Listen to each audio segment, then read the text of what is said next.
Oke, Assalamualaikum warahmatullahi wabarakatuh. Kali ini kita akan membahas materi terkait dengan kemagnetan bumi.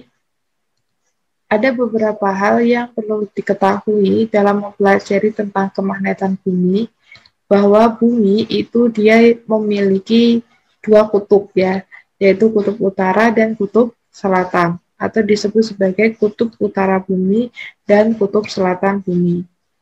Nah, di bagian bumi itu dia memiliki komponen magnetik, atau diibaratkan dalam hal ini adalah si jarum kompas ya, magnet jarum kompas. Kenapa jarum kompas itu kutub utara dari jarum kompas, dia akan menunjuk ke arah kutub selatannya bumi. Sebaliknya, kutub selatan dari magnet bumi, dia akan berada di bagian kutub utara bumi. Hal ini sesuai dengan konsep gaya magnet, di mana jika kutub yang tidak senama, maka dia akan tarik-menarik ya. Itulah kenapa di bagian kutub utara bumi, di situ terdapat yang namanya kutub selatan magnet bumi. Demikian pula dengan sebaliknya, di bagian kutub selatan bumi, di situ terdapat yang namanya kutub utara magnet bumi. Magnet jarum kompas selalu menunjukkan arah utara-selatan, membuktikan bahwa bumi bersifat magnet. Oke. Selanjutnya ada istilah yang namanya sudut deklinasi. Sudut deklinasi itu adalah sudut yang dibentuk oleh penyimpangan yang dilakukan kutub magnet bumi terhadap arah utara dan arah selatan dari bumi. Ya. Sudut penyimpangan magnet jarum kompas dari arah utara selatan bumi yang sebenarnya. Penyebab terjadinya karena letak kutub-kutub magnet bumi tidak berhimpit dengan letak kutub-kutub bumi, yaitu si kutub magnet bumi itu dia tidak persis ya, tidak persis dengan kutub bumi. Nah, di situ ada yang namanya penyimpangan. Nah, penyimpangan ini jika arahnya itu adalah vertikal, maka disebut sebagai sudut deklinasi. Nah, sudut deklinasi itu nanti dibedakan menjadi dua, yaitu sudut deklinasi positif jika kutub utara magnet menyimpang ke arah timur atau ke bagian kanan. Sedangkan disebut sebagai sudut deklinasi negatif jika kutub utara magnet itu menyimpang ke arah kiri atau ke arah barat. Selanjutnya ada yang namanya sudut inklinasi. Berbeda dengan sudut deklinasi yang dibentuk karena penyimpangan jarum kompas terhadap kutub bumi secara vertikal, sebaliknya pada sudut inklinasi itu adalah penyimpangan yang dilakukan oleh kutub magnet bumi dengan garis horizontal dari bumi. Sudut yang dibentuk magnet jarum dengan garis horizontal. Nah, penyebabnya itu karena medan magnet bumi tidak sejajar dengan permukaan bumi. Nah, hal ini diibaratkan seperti ini. Jadi ini adalah si jarum kompasnya, sedangkan ini adalah arah horizontal bumi. Jarum kompas tidak persis dengan atau tidak terletak simetris dengan garis horizontal bumi. Nah, dia memiliki yang namanya penyimpangan atau sudut. Nah, sudut yang dibentuk oleh kutub magnet bumi dengan garis horizontal disebut sebagai sudut inklinasi. Oke. Nah, sama halnya dengan sudut deklinasi, sudut inklinasi itu nanti juga dibedakan menjadi dua, yaitu sudut inklinasi positif jika kutub utara itu menyimpang ke arah bawah. Sedangkan sudut inklinasi negatif itu jika kutub utaranya menyimpang ke arah atas. Nah, sudut inklinasi 90 derajat terjadi di daerah kutub-kutub bumi, yaitu ketika bagian penyimpangan yang dilakukan oleh si sudut inklinasi itu dia membentuk 90 derajat. Nah, 90 derajat itu kalau digambarkan berarti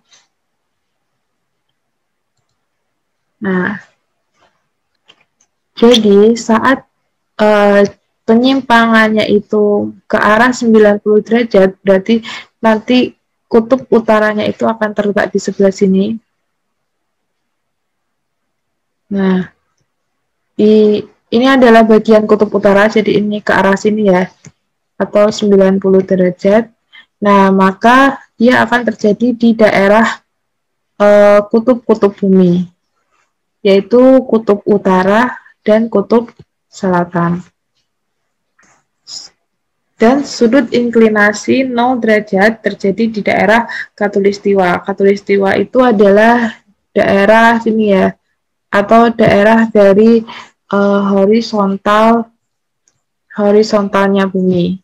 Nah, ini namanya adalah garis horizontal atau garis Khatulistiwa.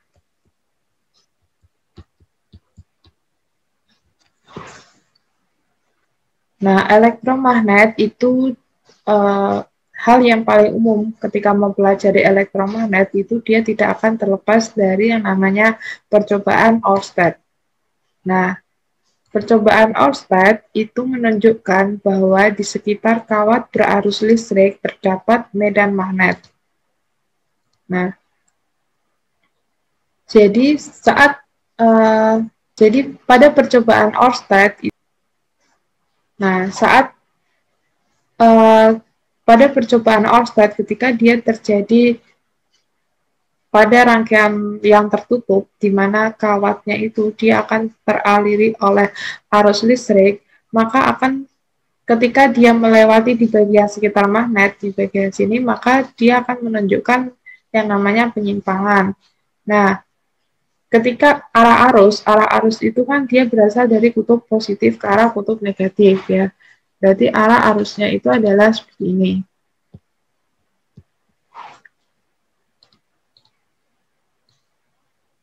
Nah, ini adalah arah arusnya. Jadi, arus bergeraknya ke sini.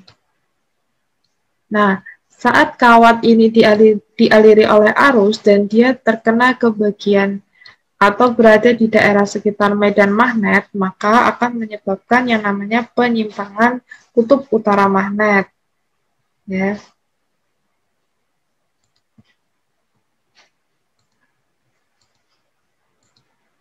Yang ditunjukkan oleh adanya jempol ya, arah jempol itu menunjukkan arah penyimpangan dari kutub magnet bumi. Oke, sekarang kita akan mempelajari tentang medan magnet.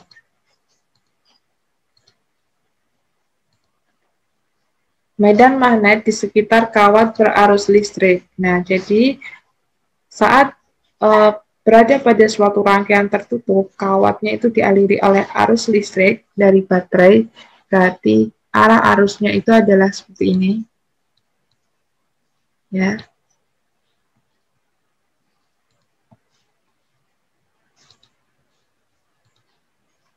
Nah, maka akan terdapat medan magnet, karena di sini kan terdapat yang namanya kutub-kutub magnet.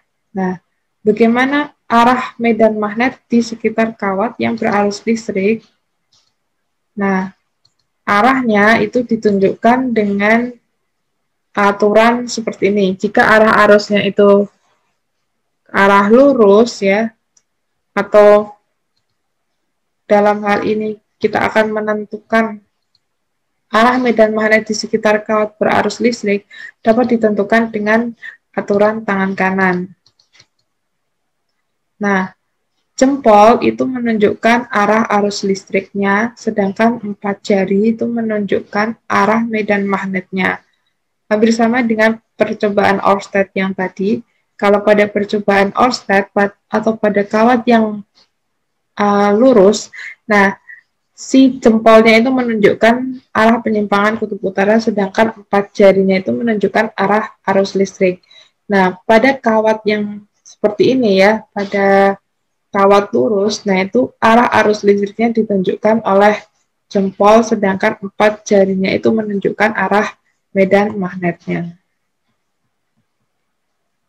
Ketentuannya, arah arus listrik ditunjukkan oleh arah ibu jari, dan arah medan magnet ditunjukkan oleh arah keempat jari. Nah, sebaliknya, pada kawat melingkar.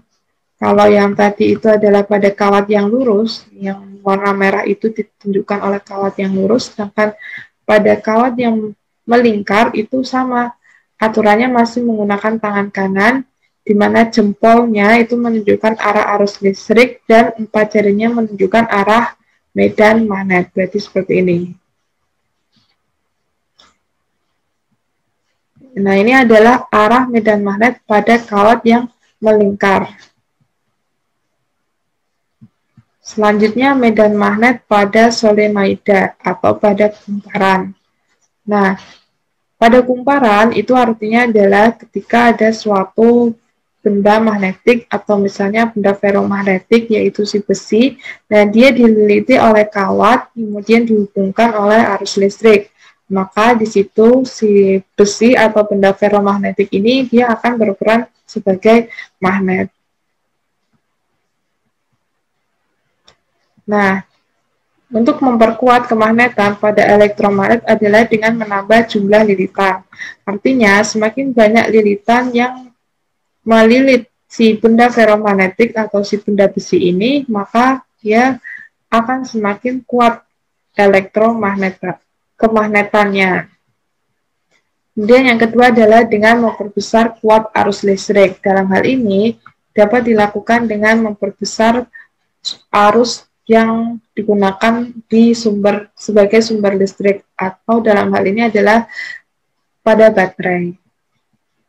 Nah, kemudian yang ketiga itu adalah dengan memberi inti besi, sehingga si besinya itu akan menjadi semakin ferromagnetik ya, atau semakin magnetik.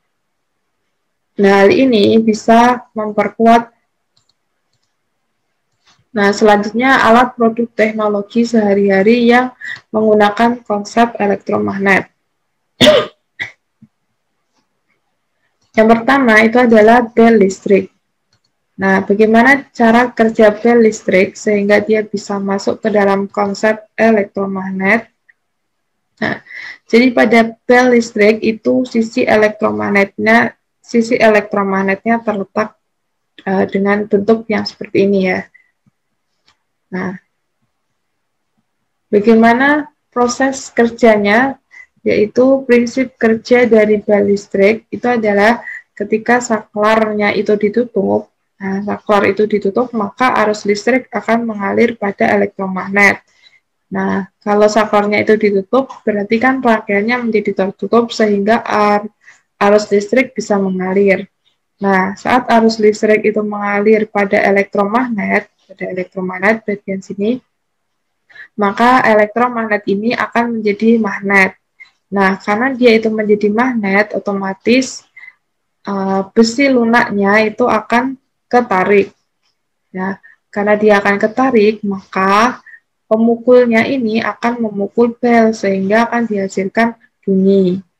Nah, saat besi lunak itu ketarik, besi lunaknya itu ketarik kembali, maka listriknya itu akan terputus. Nah, terputus di bagian interruptornya, sehingga elektromagnet ini tidak menjadi magnet dan bergas kembali ke posisi semula, yaitu mengembalikan posisi besi lunak ke atas dan menyentuh interruptor arus listrik. Jadi prinsipnya itu adalah saat saklarnya ditutup, dia akan menjadi elektromagnet. Nah, elektromagnet ini akan menarik si besi lunak, akibatnya pemukul ini akan memukul si belnya sehingga akan terdengar bunyi. Nah, kalau belnya itu sudah bunyi, maka besi lunaknya itu akan ketarik kembali sehingga arus listriknya akan menjadi putus. Otomatis elektromagnetnya itu kan tidak lagi menjadi magnet sehingga bekasnya akan mengembalikan posisi besi lunaknya ke atas dan menyentuh interruptor. Seperti itu.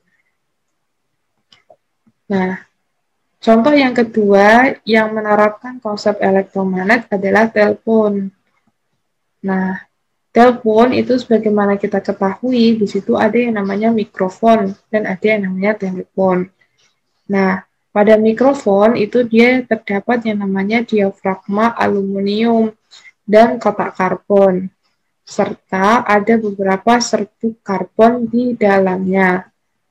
Nah, sedangkan pada bagian telepon itu dia terdapat yang namanya magnet batang.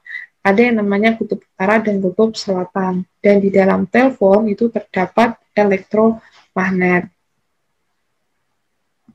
Nah, bagaimana proses kerjanya? Yaitu ketika si anak itu berbicara di depan mikrofon, maka diafragma aluminium, di bagian sini, nah diafragma aluminium itu dia akan bergetar. Nah, akibat getaran-getaran yang dilakukan oleh diafragma aluminium itu, maka akan menyebabkan serbuk karbon yang berada di dalam kotak karbon itu dia akan berubah-ubah, sehingga akan menyebabkan yang namanya arus listrik. Nah, arus listriknya ini nanti akan dialirkan ke arah elektromagnet pada telepon, yang menyebabkan kemagnetan pada elektromagnet telepon itu berubah-ubah sehingga akan menggetarkan diafragma besi dan akan menghasilkan bunyi. Kalau kita belajar sebelumnya di kelas 8 mungkin ya. Nah, bunyi itu kan dihasilkan karena adanya benda yang bergetar. Gitu terus. Nah, jadi bunyi itu dia kan dihasilkan karena adanya benda yang bergetar. Nah, benda yang bergetar ini adalah si diafragma besinya. Jadi ketika sudah menjadi elektromagnet, maka akan menyebabkan diafragma besinya itu bergetar. Nah, otomatis kalau diafragma itu bergetar, maka dia akan menghasilkan yang namanya bunyi. Relay itu merupakan alat dengan arus listrik kecil dan dapat digunakan untuk memutuskan dan menghubungkan arus yang besar. Oke. Pada relay itu dia memiliki dua sumber tegangan, yaitu sumber tegangan DC dan sumber tegangan AC. Nah, di dalam relay itu dia terdapat yang namanya elektromagnet. Nah, elektromagnet inilah yang nantinya akan menyebabkan arus listrik, adanya arus listrik. Oke. Nah, selanjutnya kita akan mempelajari tentang gaya Lorentz. Gaya Lorentz itu adalah gaya yang muncul pada kawat berarus listrik yang berada di dalam medan magnet. Nah, ini seperti yang dipelajari pada awal materi tadi, yaitu tentang kawat yang berarus listrik atau penyimpangan Oersted atau percobaan Oersted. Nah, itu merupakan salah satu contoh dari gaya Lorentz. Nah, bisa dilihat pada gambar, jadi bagian magnet ya, di sini ada yang namanya magnet. Nah, dia kan memiliki dua kutub, yaitu kutub selatan dan kutub utara. Gaya Lorentz adalah gaya yang muncul pada kawat berarus listrik yang berada di dalam medan magnet. Jadi, ada medan magnet, karena dia itu magnet, ya, bentuknya U, maka dia memiliki yang namanya medan magnet. Nah, ada kawat berarus listrik, karena ini kawatnya terdapat pada rangkaian yang tertutup dan dia dihubungkan oleh sumber baterai, maka dia akan memicu yang namanya gaya Lorentz, yaitu gaya yang muncul pada kawat berarus listrik yang berada di sekitar medan magnet. Nah, arah gaya Lorentz itu dapat ditentukan dengan menggunakan aturan tangan kanan, di mana arah dari medan magnet itu ditunjukkan oleh jari telunjuk, ya. Sedangkan di bagian jari tengah itu menunjukkan arah gaya Lorentz-nya dan jempolnya itu menunjukkan arus listrik. Oke.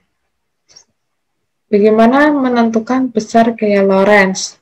Besarnya gaya Lorentz itu sebanding dengan kuat medan magnet, panjang kawat, dan kuat arus listrik. Atau dalam hal ini, rumus dari gaya Lorentz itu adalah F sama dengan B. B itu adalah medan magnet dikali I itu adalah kuat arus listrik, dan L itu adalah panjang kawat. Oke. Ini adalah rumus untuk menentukan gaya Lorentz.